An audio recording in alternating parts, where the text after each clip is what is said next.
Good evening, and welcome to the second part of the President's Lecture Series for the 2017-2018 academic year.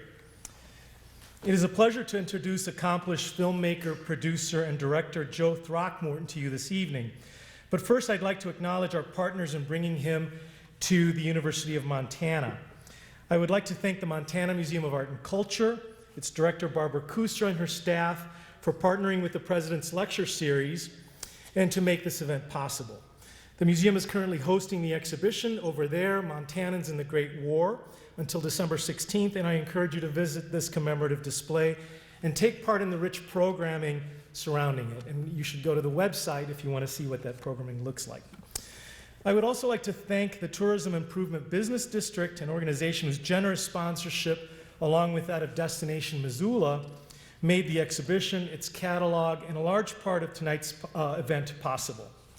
Finally, we are as ever indebted to President Sheila Stearns for her continuing support of this important lecture series. As you all know, the President's Lecture Series has been open to the general public at no cost for 30 years now. Due to increasing costs associated with the lecture series, if you would like to make a donation to the series, there are payment information cards in the lobby, and you can also make a donation online at the UM website under President's Lecture Series. Thank you so much for your consideration. Joe Throckmorton earned his bachelor's degree from Wabash College in Indiana in 1987 and his MA in communication from Miami University of Ohio not long thereafter. A member of the Directors Guild of America, he is currently the owner of Blue Ace Media and Joe Throckmorton Film Works in Bloomington, Indiana, where he's been producing films, videos, and commercials for over 25 years. His projects have won numerous prestigious awards, including the Silver Telly Awards for Excellence. Joe is also the recipient of the Cine Golden Eagle Award, and in 2014 was nominated for the Outstanding Directorial Achievement Award by the Directors Guild of America. He has worked with media outlets such as Time Warner, CBS, and PBS, and corporations like McDonald's, Visa, Gatorade, etc. He's an accomplished storyteller, and his films on the Civil War, the Federal Reserve in Dallas, and most recently the Minuteman Missile Program for the National Park Service have won accolades and solid reviews in the industry. His PBS TV program, Hard Life, has won a top award from the Society of Professional Journalists for its social justice reporting. Joe Throckmorton and I went to the same college, but we were not exactly classmates at Wabash back in the 1980s. He was, in fact, 2 years behind me. But hailing from a small, and I mean very small, liberal arts college in the Corn Belt of Indiana means that we're practically family. When your college graduating class is about 200 students, everybody knows everybody. Joe and I certainly shared faculty and friendships and all the strange rituals that come with studying at an all-male college founded in 1832. At least we didn't have to suffer through the indignities of wearing beanies as freshmen and or climbing a greased pole to win back the privilege of not wearing a beanie as a freshman. Thank God some traditions are allowed to die at our alma mater. But above all, what we shared at that college in the Midwest was a profound dedication to the liberal arts, rigorous examination of ideas across disciplines, and a love of knowledge turned into civic responsibility and action. Joe stated last night at dinner in a characteristic self-effacing way, "People keep asking me, why were you selected to speak at such a distinguished lecture series?" Well, I believe I may have some answers to that question. The first is that this is a centennial year of the U.S. entry into the global conflagration we call the Great War. In spite of countless scholars and devotees here and abroad who've paid great attention to this primary event in American history through their publications and their conferences and their scholarly work, World War I is slipping from our memory. With no longer any living vets and the greatest generation of World War II in some ways eclipsing this war, the Great War is indeed fading.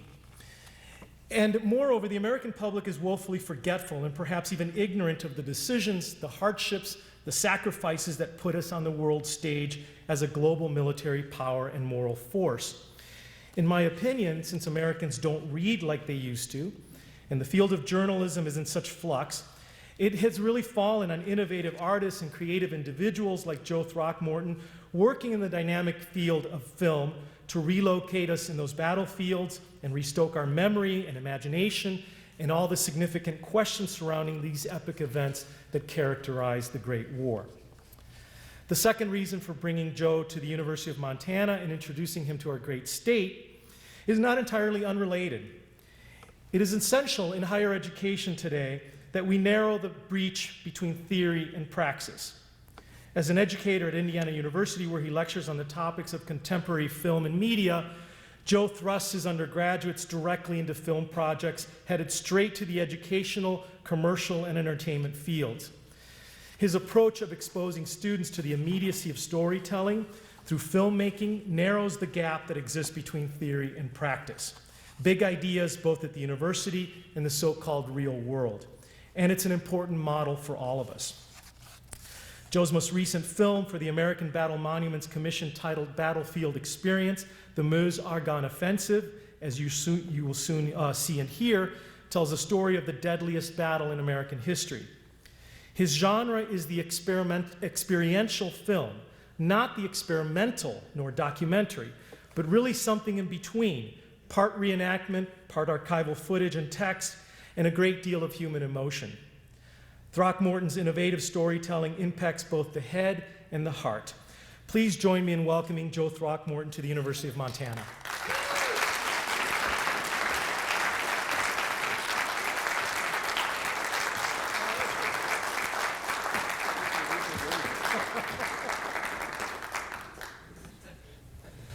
Thank you, Raphael. Yes, we really overlap for 1 year, I think, is what we determined, yes. Before I start, I do understand that undertakings like this involve a lot of people, and I've met many of them who've been very kind to me today and in preparations to come here. And I don't want to get into this laundry list of people. I just want you all to know that I recognize the effort that you put into it. It's very flattering, and it's very humbling to have professionals such as you treat me the way that you have and invite me here. And I want to thank you for that. And I hope that this presentation kind of lives up to the expectations. But from the bottom of my heart, thank you for the invitation. I appreciate all the work you put into it. And I also appreciate the 6 years of work that, Raphael, you put into curating the exhibit.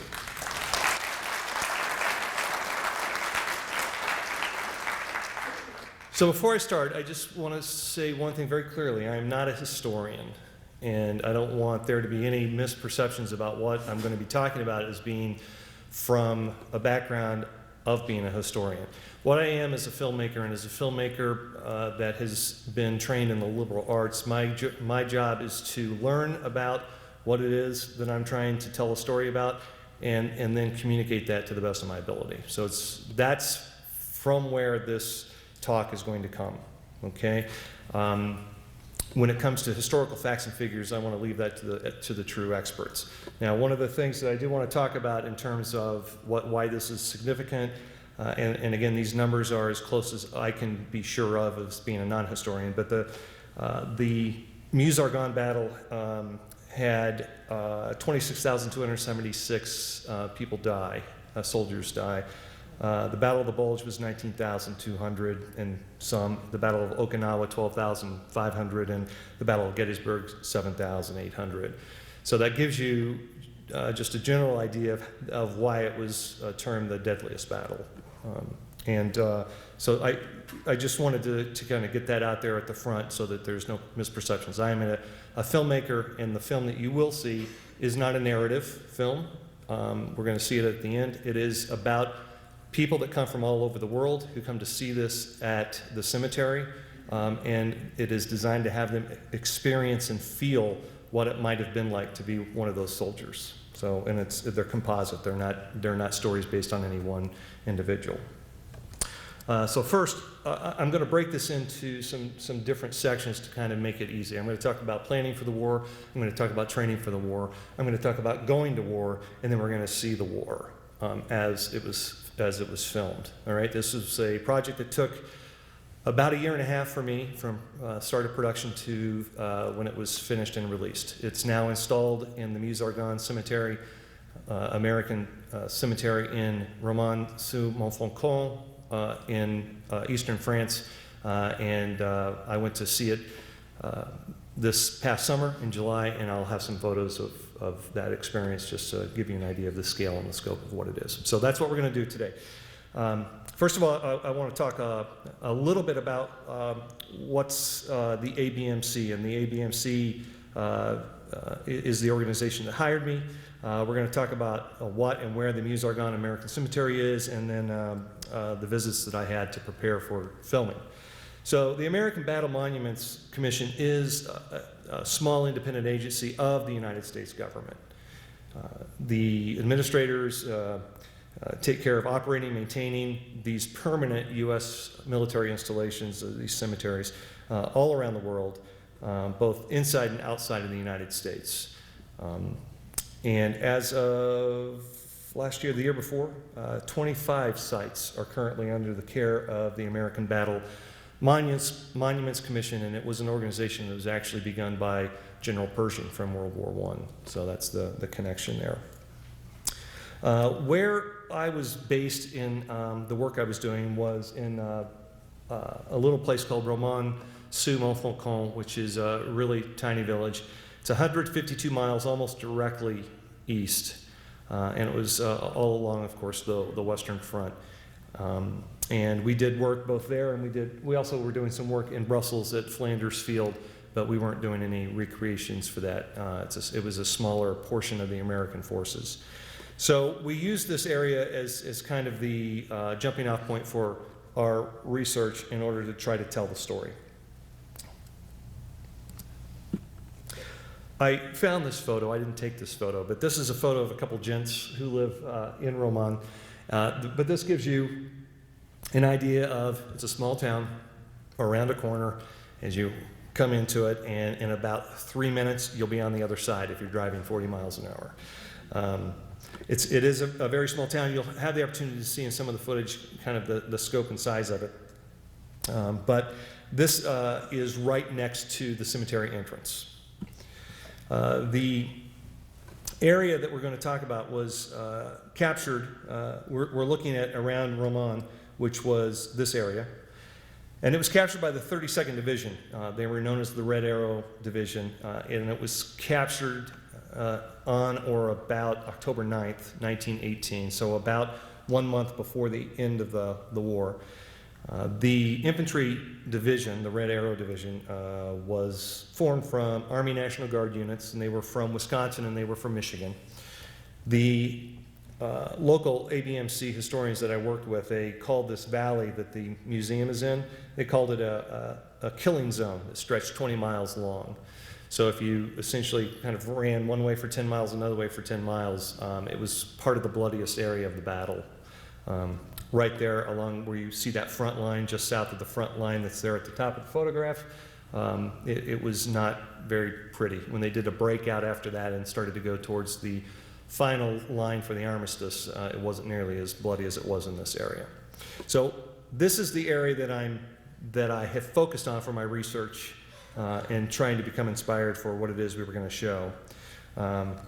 And the ultimate goal of the soldiers who went through this area was to get to a town called Sedan. I'm not quite sure. I never learned how to pronounce it. S-E-D-A-N, and it's north of there, and it was a major rail hub, and it was the objective of the American forces in that sector to go north and capture it. But the Germans asked for an armistice when they were just outside. So the war ended for everyone just a little bit short of that area.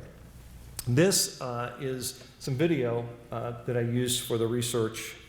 I think there's some video that's going to play.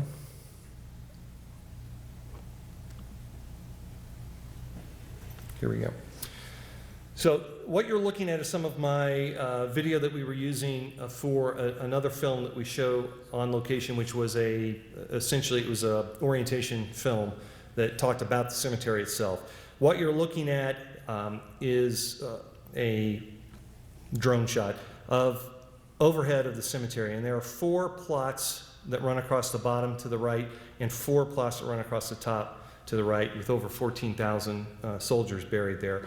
This is a video that's running through the mall that runs from end to end to give you an idea of about the scope of this cemetery.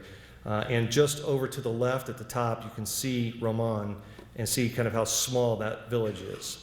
And we have some footage looking right down the center of the cemetery towards the neo-Romanesque, is that right, chapel that was built at the top of the rise. The grounds are immaculate. They have 26 groundkeepers that are on duty all the time. The idea being that when anyone steps foot in the cemetery, they want to make sure that it is a perfect a representation of the cemetery for that singular person. And this gives you some idea of the breadth of it. There in the middle of the woods at the top of the cemetery was the Gold Star Mother's house that we're going to talk about next. But this, again, this is what we had used in order to kind of get an understanding of the breadth of what we were dealing with in terms of those who died. And I'll let that run for a second, and then we'll look at the Gold Star Mother house.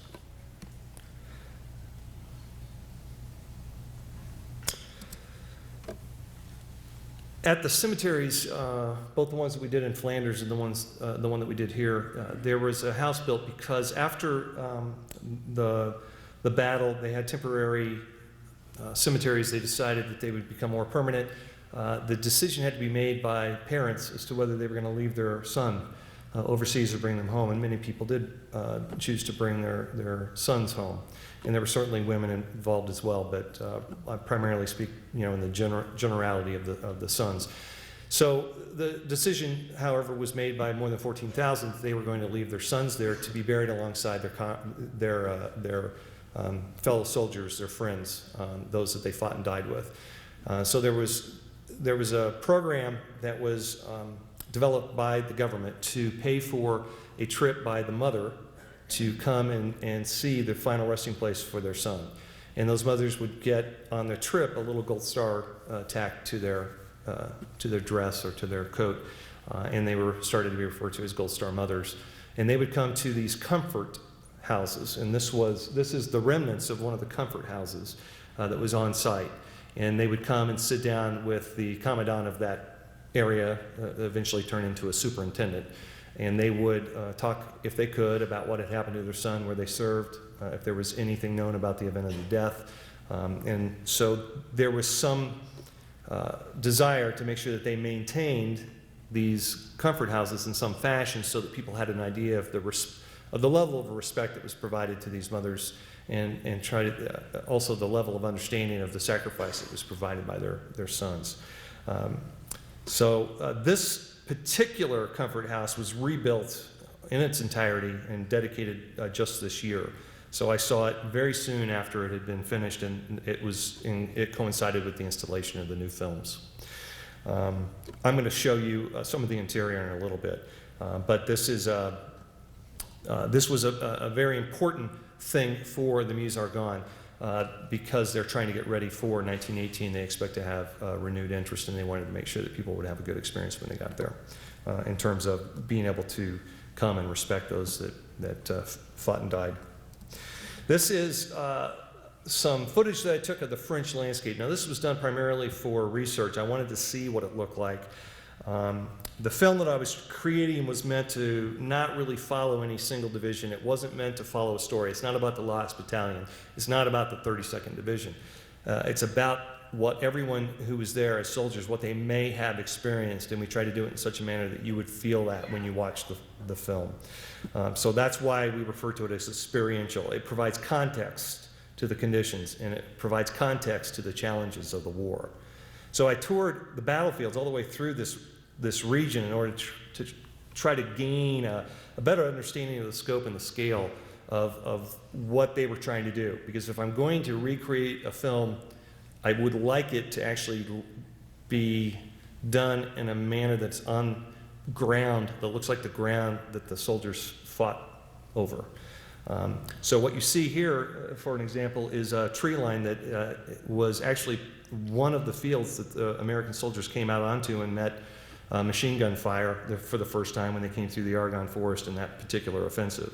The rest of the video shows pretty much just the kind of the scale and the kind of wide open spaces and the rolling hills that are interspersed with forested areas. Yeah. Now it's a lot of farmland. In a couple of these fields I would walk through, even today, the last time I walked across one of the fields, I walked over 3 shells that were still left from World War I, and that's really nothing. They churn them up by the dozens every year, so they're still coming out of the ground because there was so much artillery that was dropped into the various areas. We're going to see a little place in the woods. As they came through the woods, there's still stacks of unspent shells that are just stacked there and they were just left. And there are situations where people have picked them up and tried to clean them in their hotel room and it's exploded. A couple of years ago, a tourist did that and was killed. So it's still quite dangerous. The farmers, they gather up the shells that they can, take them to the edge of their property. They usually have a chicken wire little fence, and they drop them in, and the police pick it up once a week throughout the times that they're working through the fields.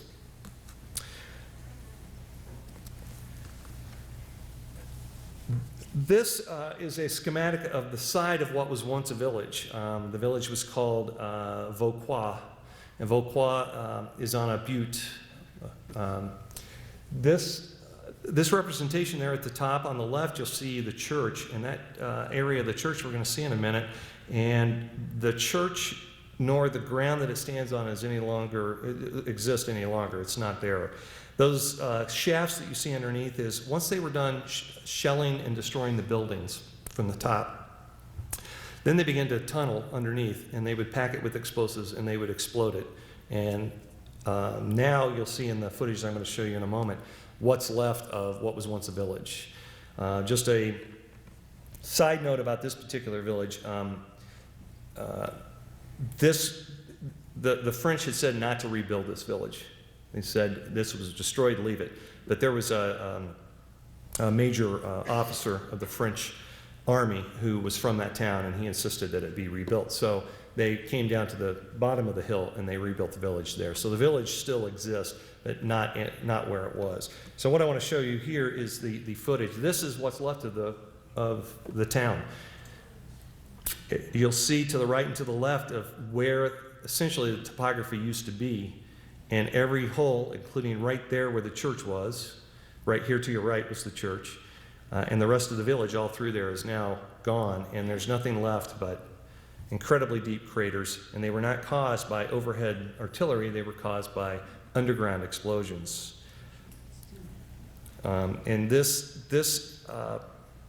as a side note, this property is actually visited nearly every day by those who work in the French government and those that are also soldiers or those that are in the civil service. They bring them there in order to talk about what it meant in it, so they use it as a jumping off point to talk about the war and the sacrifice. These trenches are actual trenches from World War I. These are the German trenches, and they were roughly 100 yards away from the French across that village, 150 yards, and then they had French trenches. These were preserved, and some of them were rebuilt, but you'll see that they have separate levels. They've got the first trench, the second trench, the third trench. Many of you know about trench warfare and know how that works. But those are still there, and you have the opportunity to walk through and see pretty much what it looked like. And again, some of it has been preserved, some of it's been shored up, but it does give you a really good idea of what the conditions were like. Now, what was interesting about this particular battle, because they fought over Vauquois for about 4 years, and there was no change in possession of that ground, and they wanted it because it was high ground, so they could spot to the north and to the south, Germans to the south, French to the north. And they wanted this property so they could help advance their armies. So that's why it was important. That's why they were trying so hard to take it over. At the end of the day, after they'd been fighting back and forth, they would both retreat to the base of their side of the mountain, of the butte, and they had all tunneled into the side so that when artillery was lobbed, it couldn't reach them because there's no way for it to come in and come around and come under. So it was just a really bad situation, and when the Americans showed up, they went through this sector, and what they decided to do was something really unique. They decided to go around it and forget about it, and so they didn't worry about taking it over. They left it behind. This image here is a little better in terms of just taking a look at, this is what it looks like when the grass dies in the fall. So you'll see right there that there's a French line in the trees just above the monument there to the top. The German trenches can be clearly seen there along the left and down to the bottom. And then again, as I said, the Americans decided not to come up that hill and not to try to battle those Germans. They went around. Then, this was used just to kind of really understand the kind of the scope and the scale of what the soldiers walked into, because we were latecomers to the war, and I thought it was important for us to understand the level of destruction that went on over the course of 4 years over this little piece of land, and in the end, frankly, it meant nothing because there was nothing gained from it. So. This is a piece of ground that's about 7 kilometers to the north, which was the first objective of those that were going through this sector, and it's called Montfaucon. It's the center of this region. And what you're looking at right there is a German observation tower that was built out of the ruins of this church that used to stand here. You can still see the monument from Vauquois, which we were just in, and from the American cemetery 7 kilometers away in Romans. And you can see why it was strategically important to be there. And I think even the leader of the German forces came there to look through the little binoculars at the observation tower. But this again has been left as as the ruins so that people could come and understand the level and the scope of destruction. What's interesting is right next to this church is a cemetery, and not one bomb, shell, or anything fell into that cemetery in the 4 years they were there. But as you can see there, the kind of the height of that monument, because it now has trees. At that time, there were no trees on most of any of the property that we looked at, any of the grounds, the battlegrounds. So you could see the strategic importance of these. But that cemetery there to the right was never touched, which was remarkable.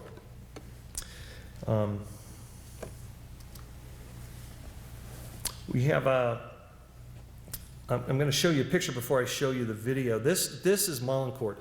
This was an area where they came through part of the Argonne Forest, and where that black arrow is at the bottom coming onto the field is where the Americans emerged from the woods, thinking they were going to advance across that field to the next tree line there in the upper right. And what they were met with was incredible machine gun fire, and it was a rude awakening to the difference in philosophy, where the German army believed in the power of the machine gun and understanding how to use it as a tactical weapon. And General Pershing believed in rifle companies and the use of the rifle. And there had to be some coming to an understanding by the Americans that they couldn't ignore the power of the machine gun, and they had to understand how to attack those. So we used this particular area to help inform us as to how we were going to demonstrate the Americans attacking German emplacements with the machine gun emplacements. You can see a little tiny spot there in the green area. It looks like a baseball field. So if you look at third base, you'll see a little dot, and that little dot is actually a remnant of a machine gun bunker. And you'll see that here in a minute on the video. But this is what it looks like from the ground. And of course, there was more woods then, and some of it was deforested. But this is looking into the woods. This is a pathway along which Germans and Americans and French all traveled. Maybe they traveled. Maybe they walked. They walked very slowly.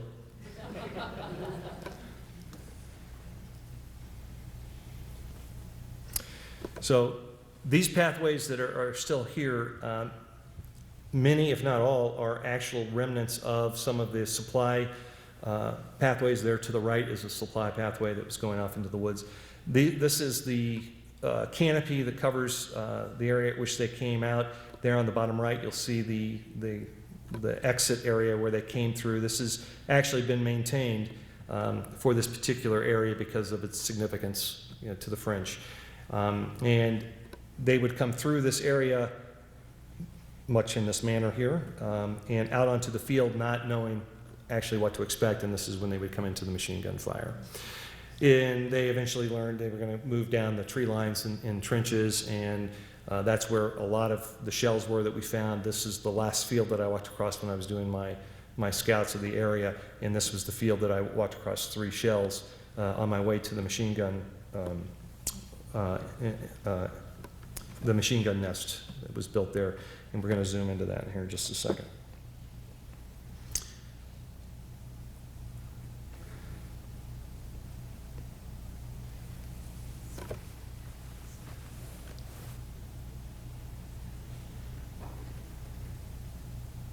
So the farmer here has just decided, he's not going to try to take down this cement bunker. He's just left it, as well as all of the shells that are in there it is, and a little bit closer, as well as all the shells that are in the tree line there. These are some of the shells that I walked across that were they're just piled. Some have been rifled, which means they've been shot and they're no longer live ordnance, but there were many that were not rifled so that you could tell that these were potentially dangerous and not to touch them. So we essentially stayed away from most of that. I do want to show you some of the historical footage. This is the 39th and the 58th.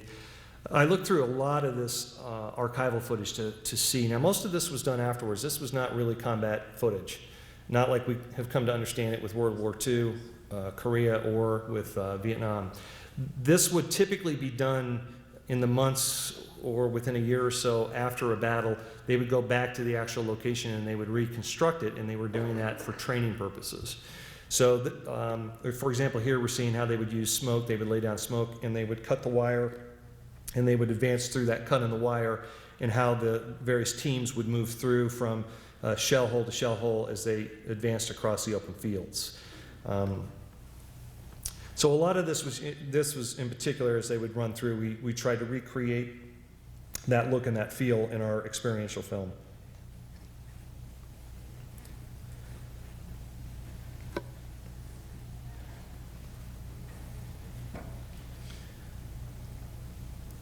Unlike our film, what you're seeing here on the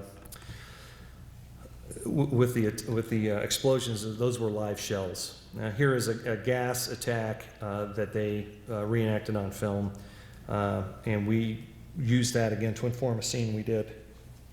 So we looked at the locations in France, we looked at this film, and then decided this is how we want to go about creating this look. When you see the film, the gas attack was called out by the historians as one of the most realistic gas attack scenes they've ever seen. So we were really proud of the work that we did on that particular scene. And there was a lot of psychological foundations for what we did in order to try to tell that story in the little time that we had. But I was really pleased at the end to find that they thought that it accurately represented what the soldiers were facing. So that's just some of the background for you to see, and you'll see a scene very similar to this that we did, where they're all gathered here as they prepare to attack a machine gun placement and trench. And we'll look at that coming up as well. So the next thing, so that was all the preparations. That was preparing for war. That was what I had done to try to understand this. I didn't know anything about it. So I used a combination of historical footage. I used talking to the experts, the historians, and going and looking at the place, because you can learn a lot from being in the place. For those that are younger, it would be the same as going to New York City to stand at the World Trade Centers.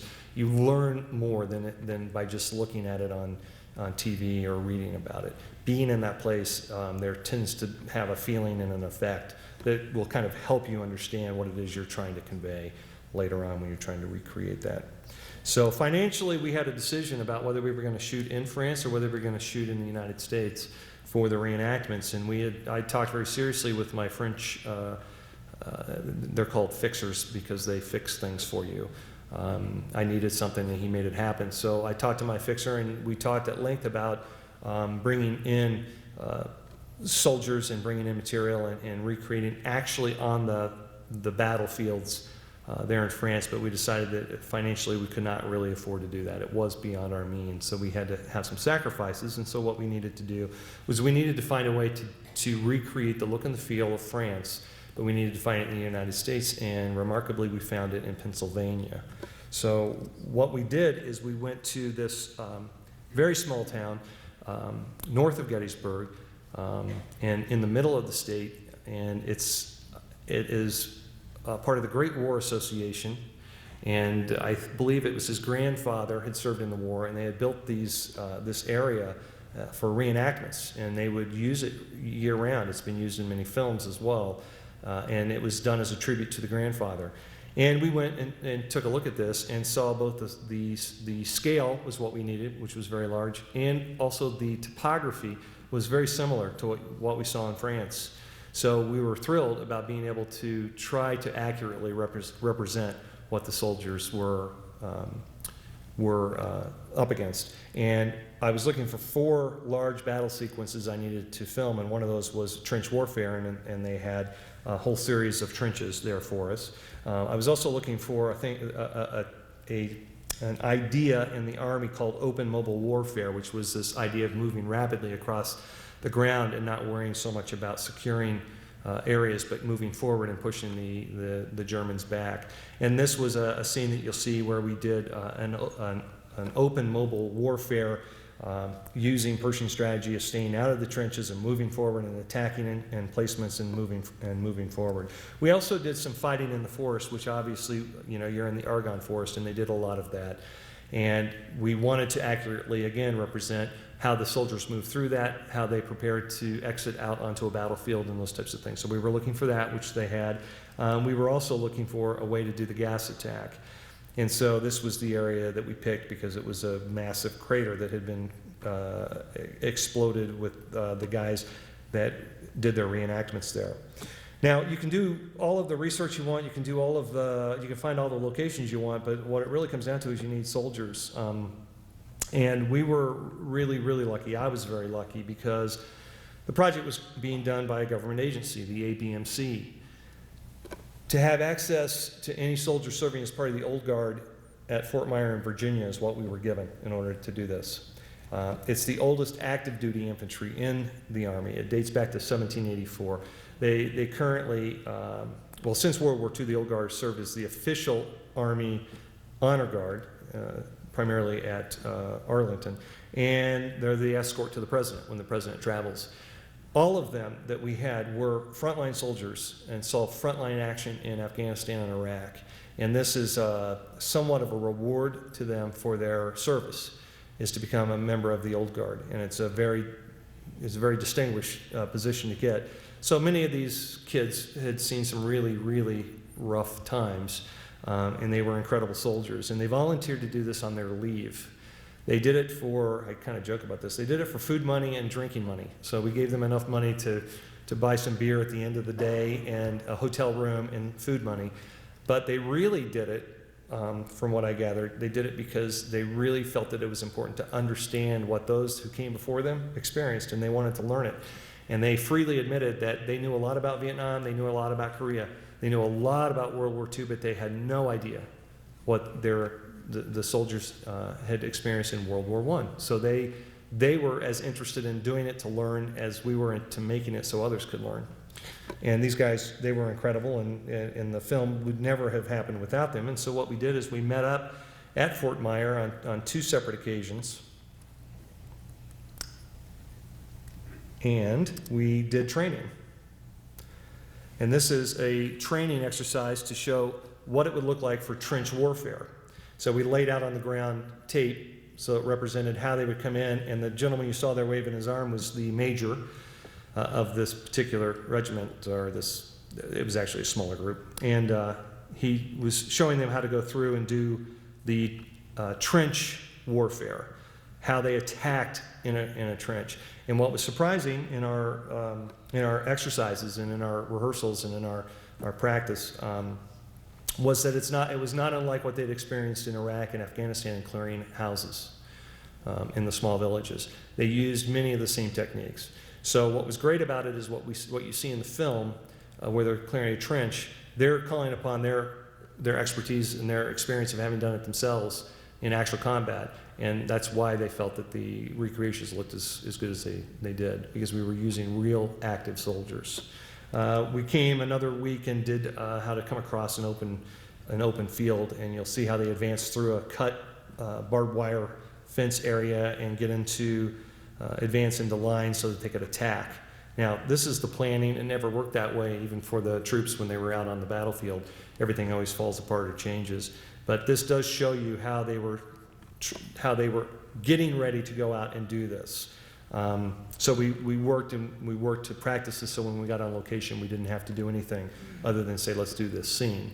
The beautiful part about it is that the major and the sergeant major that were with us were invaluable in getting those things prepared. One of the side notes is that we also needed to get some large items, and this particular item is a tank. It's a US-made French Renault designed tank, and it came out of Boston from Bob Collins's personal military museum, and it was running. It came down, and we used it in a number of scenes that you'll see. The U.S. had the ability to make these tanks. We were given the plans, but many of them didn't reach the battlefield until weeks before the end of the war. So most of the time you would see Renault tanks that were French built that we were using instead. So this was a big hit for the soldiers. They loved it to be able to see it. And then beyond that, I needed experts, and these were the guys that made it happen. I had some really great people. Liberties are typically taken in film, and I didn't want to do that. My ultimate goal in this film was to make the experience as real as humanly possible. I wanted anyone who came there, whether they were French or Belgian or German or from anywhere in the world, to be able to say that they understood what the soldier went through. These three helped us get to where we wanted to go, and as I said, the biggest compliment that we received as filmmakers on this project was they weren't always sure when they watched the final project which one was our shots and which one were from archival footage, because we did our best to match the look. And there are a couple times when it can be confusing, and that's very flattering, but again, that's what we as filmmakers are trying to do, which is we're trying to create something that helps you understand what it was like, but doing it in a way that wasn't filmed back then, because it was filmed from a distance. We filmed everything in very close up. On the left is Michael Knapp, who's looking down. In the middle is Rob D'Alessandro, and Rob is actually now in charge of the ABMC. He's the acting superintendent of that. And on the right is who was, at the time, the superintendent of the Meuse-Argonne American Cemetery, and his name is Dave Bedford. And Dave Bedford could only be described as the most fanatical historian in terms of accuracy that you would ever want to run up against. So everything we did had to meet the Dave Bedford test. So if something was not absolutely positively 100% correct, we had to stop and fix it. So we spent a lot of time with Dave before the production to make sure that we had everything that we needed and make sure it was properly done. And again, every time we went to him, when we actually got to the battlefield, there was almost every case it was okay. There was only a few instances where we found some things that we didn't see during our pre-production. And so Dave was invaluable, and he now is the superintendent at Brittany American Cemetery up in Brittany, France. And then finally, we had great leadership, and this is Major Lee Spencer Wallace on the left, who's pointing both ways, and Sergeant Major Lee Ward. And what would happen is we would follow military protocol. I'd go to the officers, I'd go to the major, I'd go to the sergeant major, and I'd say, here's what we're going to do, and they would communicate down through the ranks in the order of structure that they had within their units. And it was an incredible way to do a film. I wish I could do it with actors on regular films. So I'm thinking about only hiring soldiers from now on. And then on a personal level, I had my assistant director, and this was Stuart Peck, who's from Indianapolis, who's someone I'd worked with before and trusted. And he had the unique challenge of getting the soldiers into place and doing what I told him to while I was trying to make sure that everything was set up correctly. So this was on one of the warmer days, which didn't happen very often during the shoot. And then also on the far left is the person who hired me, who was the director of photography. He hired me essentially to boss him around, and we brought in 7 cameras and we shot for 3 days, 3 or 4 days. in Pennsylvania, but he was the director of photography for that. His name is Bob Knoll. He owns a company called Boston Productions, and it's located in Norwood, Massachusetts. And they do a great deal of exhibit work, museum work, things for the national park, those types of things. So that's kind of training. That's the training.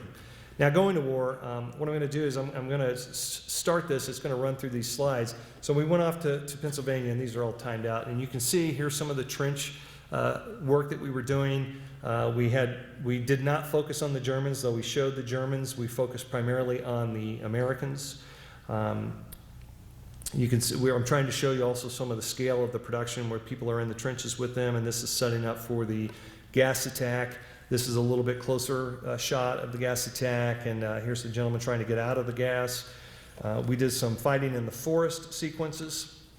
And we did squibs. So squibs are items that you put onto the soldiers themselves, and when you detonate them, they explode outward, tearing the uniform and spurting blood, and it gives it some semblance of reality. This is another sequence for the mobile open warfare. This is the jumping off scene that we did into a machine gun nest. And then you'll see a tank coming up here in that scene, next couple of scenes actually. And it rolled actually across that and is operational as we were doing the advance. And this again was to represent their jumping off into the offensive, the Meuse-Argonne offensive. They had fought previously in other areas, but for the Meuse-Argonne, this was what we were trying to represent. And I saw some pictures actually in the exhibit. I was mentioning this. This is a house that was burned out that looks almost exactly like a drawing that was done by, it was the woman? Who was it? Josephine. Right. So it's here in the exhibit, and to me it was very shocking because it was almost identical to what it is we ended up shooting. So again, you feel good when you see that because you feel like, oh, we did our research. We found out how to attack this. This is the soldiers going off to war here, and this is what a film crew looks like when they're trying to recreate the look of a film. And this is the DP running after a soldier who gets shot and into a burning building, and then you'll see them huddled. And this is, again, very similar to what you saw in the archival footage. We'd had stuntmen that were placed with the troops because we didn't want them to try to perform stunts. And we did have working machine guns. That was an actual German working machine gun. We had Brownings and shows and some other machine guns, but all of them that we had that you could actually put live bullets in. They would work. We contracted with a Class 1 gun dealer down in Florida, and he brought those up for us for about $10,000 to bring all of the working machine guns. So then after the war, I want to go through like what you'll see here, the visit I took to the Meuse-Argonne afterwards. So this I took in July.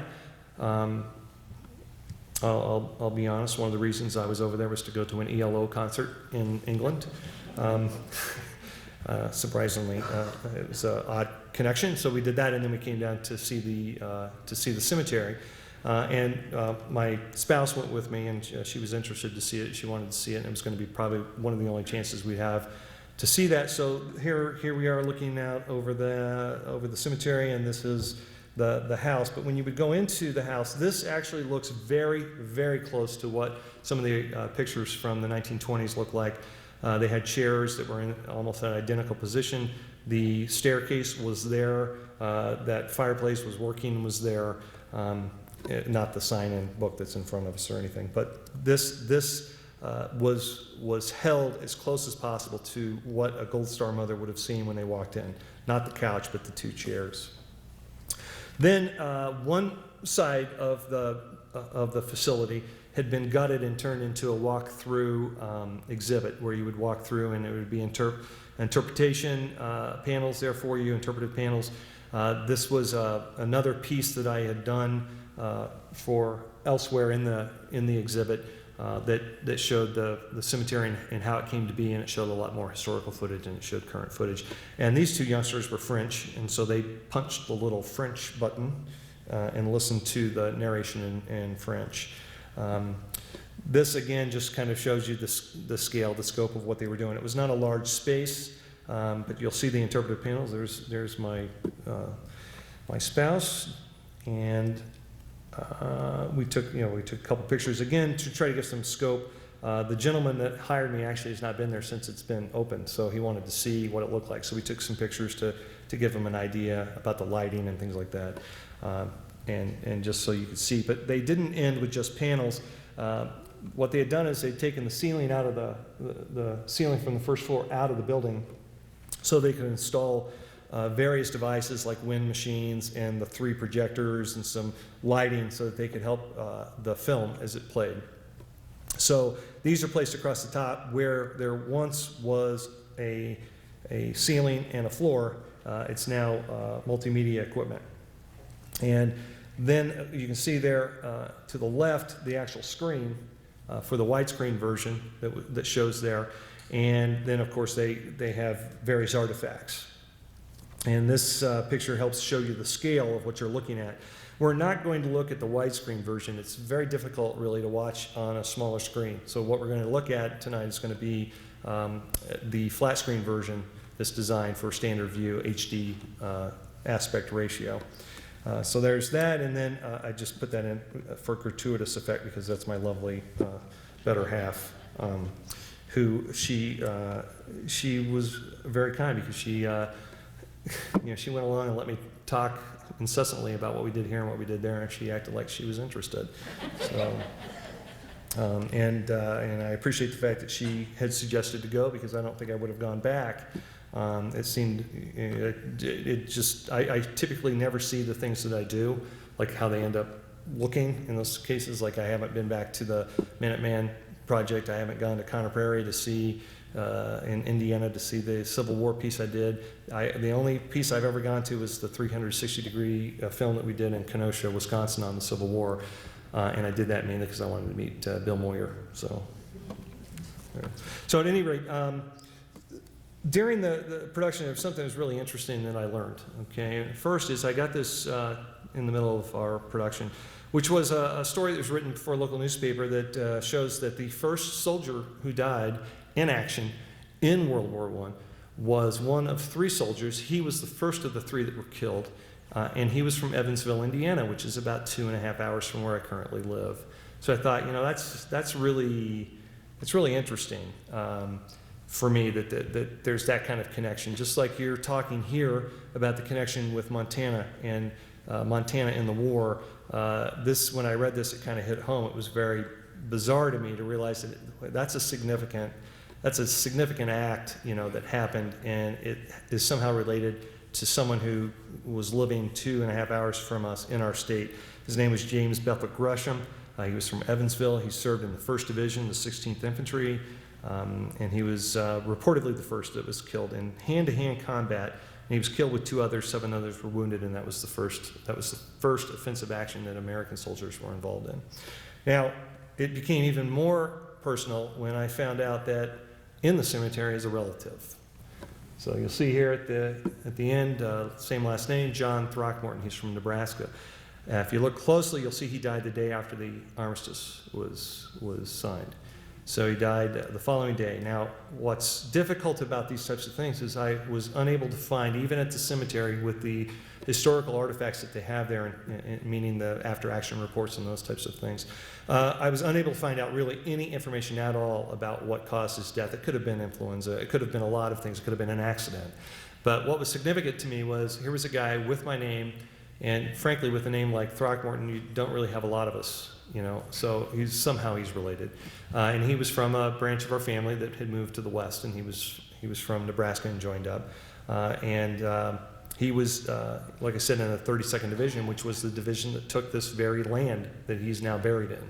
So he was with the group that freed Roman, and then he died about just over a month later, because they took it over on October 9th and he died November 12th. So to me, that was a very emotional thing to see. And so it was kind of a bookend for me to learn about the Hoosier that was the first to die, and then to see that I had a relative that was there, and I was surprised by that. And I've since found that there's 5 other relatives that are buried in other American cemeteries outside the United States from their service in various wars. So it's been a personal educational experience for me as well. So what I'd like to do now is, that was just kind of a background. I wanted you to have that background before you looked at the film. This kind of ran you through the whole process up to the point of actually making the film and then presenting the film. What I'm going to show you again is the HD version, what you would see on TV or what you might see in a standard movie theater. And this is about 12 minutes long. It's designed to be done in 3 separate sections. So they show a section for about 4 minutes, and then it would go silent, and people would be able to walk through and read things, and then they would come back and they'd see the next section, and they'd walk through, and then come back and see another section. So the idea was not to overwhelm everyone with this information one after the other. But you're going to see it combined, and it looks like this.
So I do want to make sure that I make one thing very clear that I failed to mention earlier. I had in my notes. The soldiers that we showed, they were white soldiers. And we talked a lot about that because we had to deal with the fact that they were segregated. And the exhibit at this cemetery addressed the contributions of soldiers of color in that battle. What we were trying to do again was show pretty much the standard experience, which was, it was groups of white soldiers. When we went to the Old Guard, we did offer the ability to be involved in the film to everyone that was in their was in their group, and we did have a few who were soldiers of color who did come along. One actually ended up as a French soldier that you saw in the hospital scene, and we used him as actually a back of the camera advisor, so that if I had a question, I could talk to him, and he could talk to me in real soldier terms about what it was I was trying to say, or what my question was. But we did offer that experience, so they were able to come and learn as well with the others. But that is, for most people, it's a very glaring issue when they take a look at films like this. But it was something that we thought about, we discussed, and then we tried to be as equitable and fair in the dealings with the various soldiers that we could. And upon my visit to the cemetery in July, I saw that it was handled very well, with both the contributions of women and the contributions of soldiers of color to the conflict and what they did. If you have the opportunity, I think you can find much of that on the website. It's based around the Musargon Cemetery itself. So with that, thank you. I hope that you saw kind of what the process looked like and how it worked, and I hope that it brought a deeper understanding of what the soldiers experienced.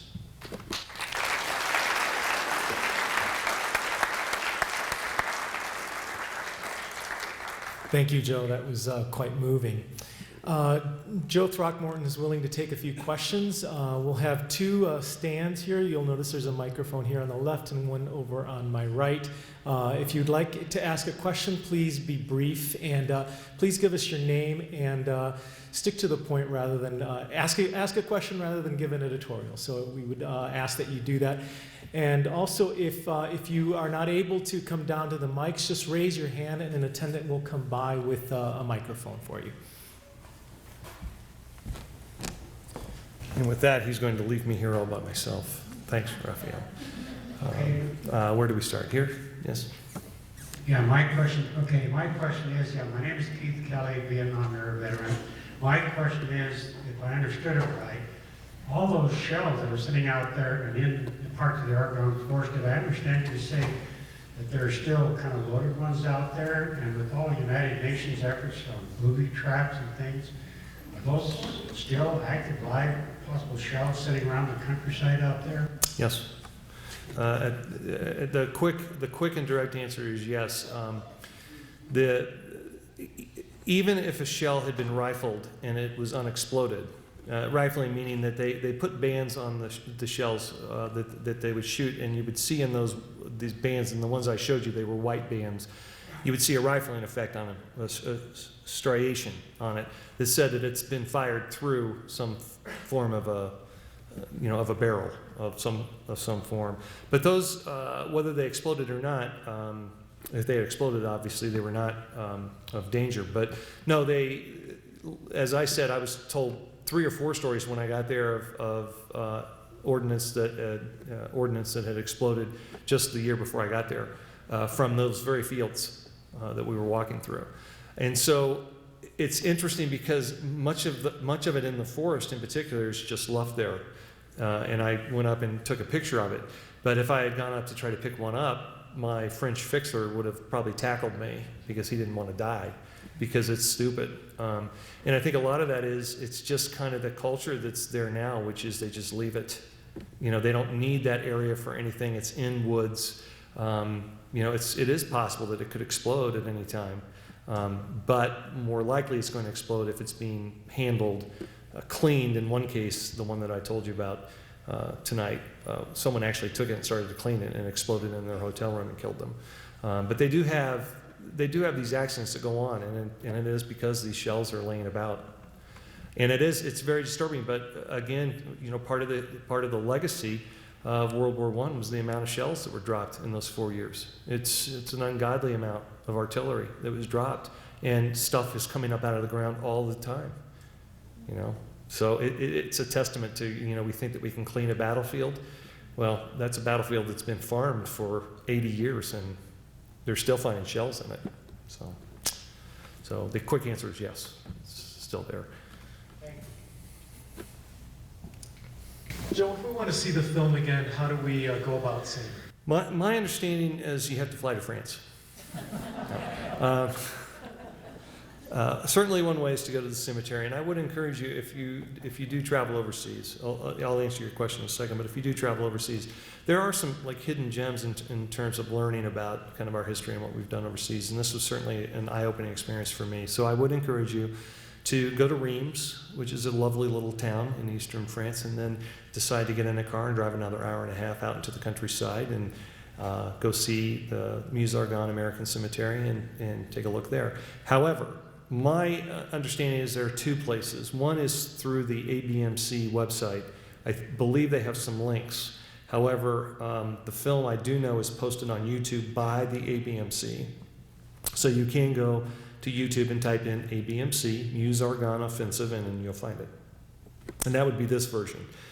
There are other versions.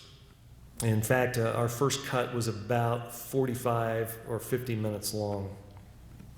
And we haven't posted that for public use.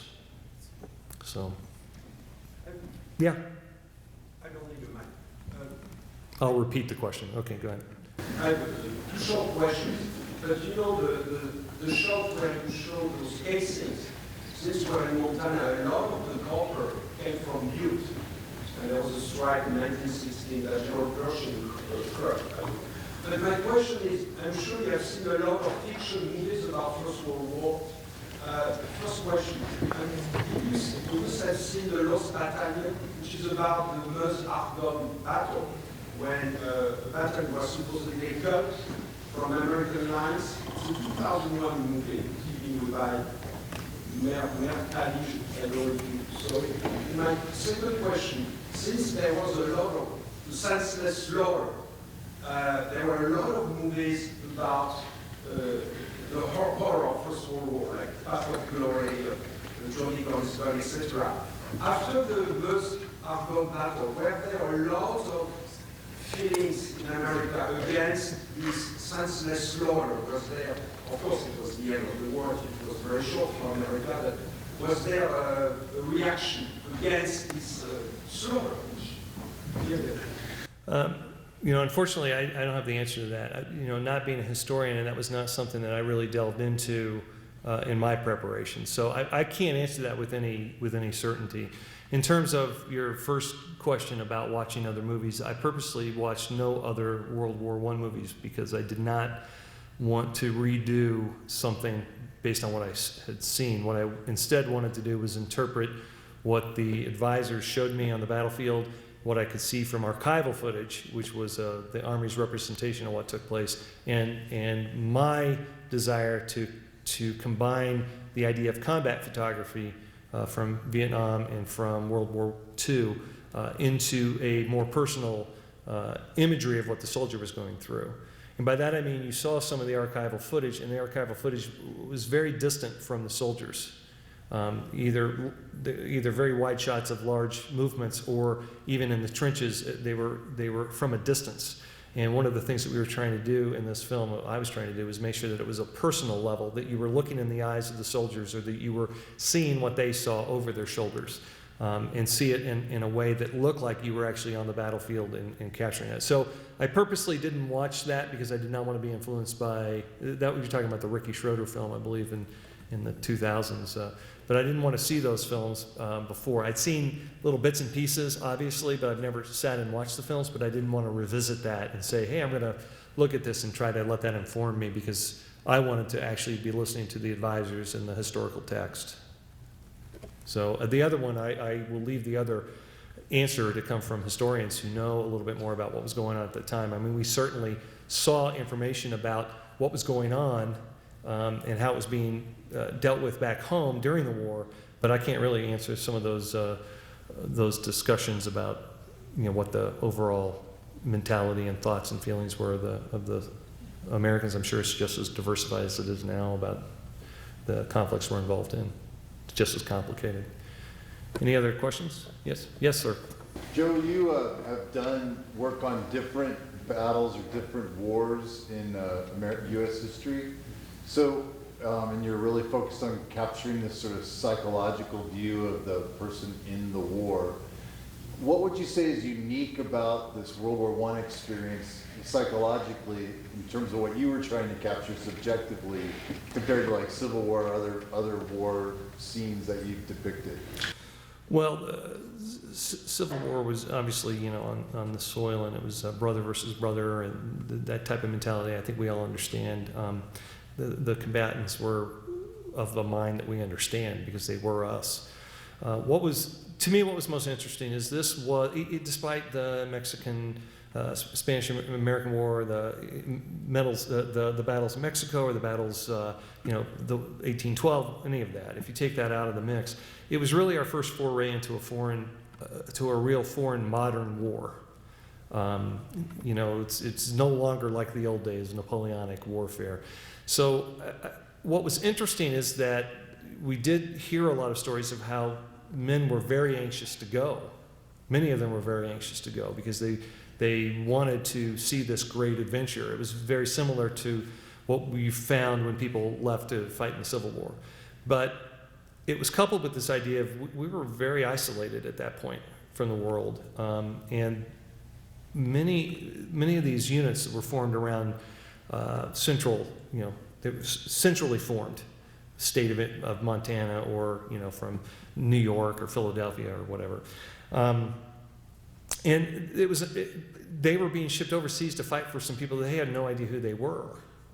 For those that were generational Americans, they were actually fighting alongside some immigrants who had just come over as youngsters, a few years before, and now they're of age, and now they're drafted into the Army, and they're fighting alongside these people who are now back on, in some cases, the soil that they left, a few years earlier.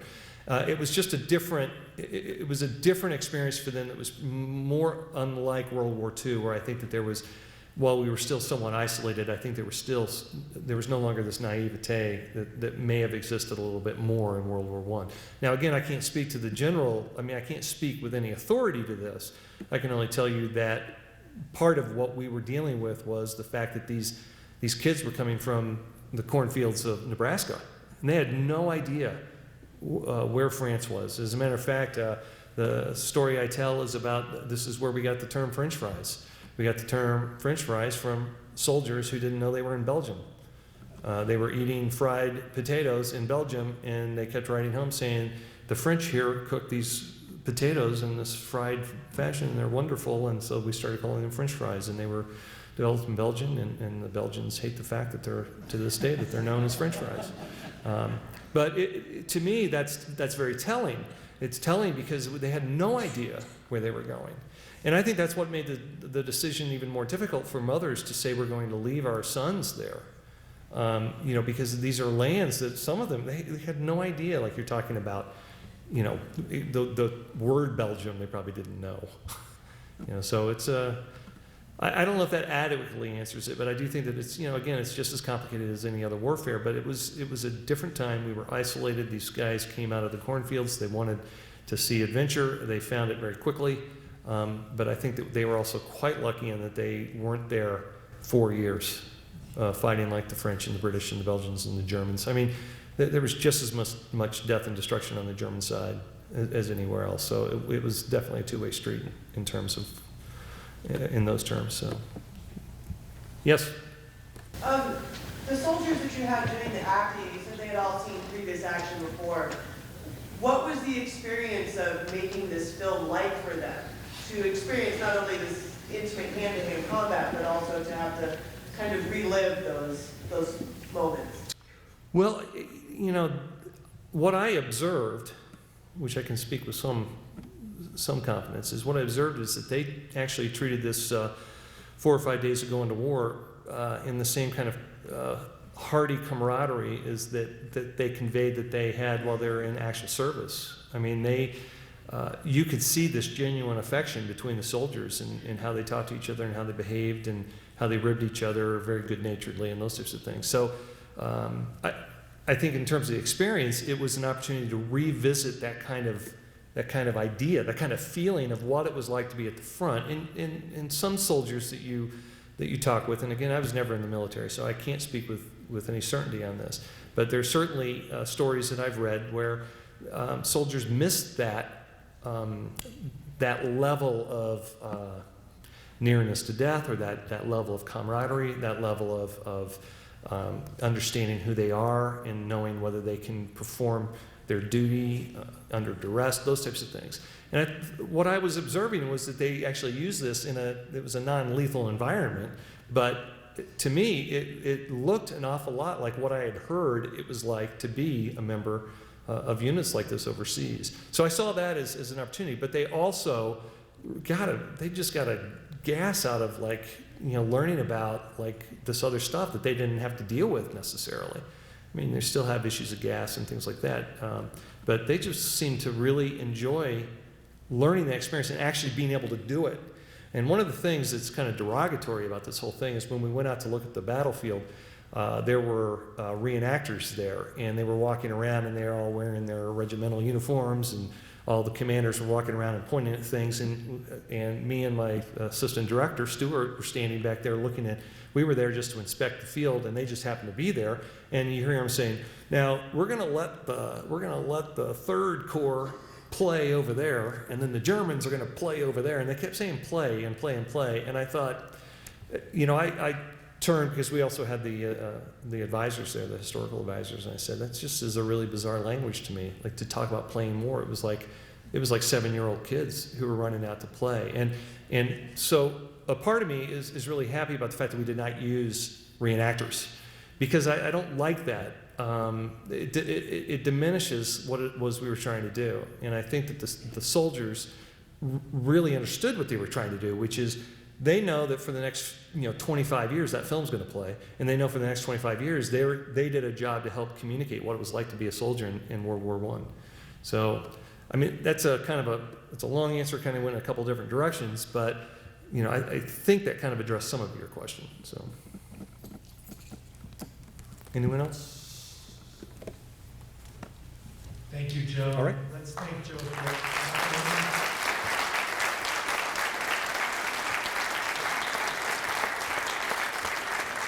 come back and visit us in Montana. Soon. Come back and visit us in Montana.